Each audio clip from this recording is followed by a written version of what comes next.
And I kind of thought back to this article is obviously talking about creative burnout. And having suffered from creative burnout before, I was just thinking about where some of the parallels were. So, ironically, the reason I started my podcast was creative burnout because I used to be a blogger and I just completely burnt out trying to write articles.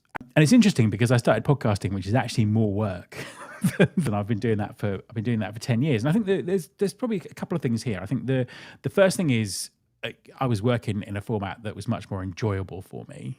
And it just that kind of gave me more of an element of control that I think. And I think one of the issues with creators is very often we're kind of setting our own deadlines and we're beating ourselves up over deadlines and things that we've agreed. And actually, they're not that important and we can shift them and we're just kind of getting trapped in our own head. So I think that's part of it. And I think the other specific thing with creators is being a slave to the algorithm in terms of having to produce content in a certain way because that's what the algorithm wants. But I suppose in other jobs, you're being forced to work in a certain way because that's what your company wants. So it's that kind of that lack of control and that lack of ownership and focusing on things that you might not really, really enjoy and the inability to turn off. They were the things that kind of really struck me about, what causes burnout.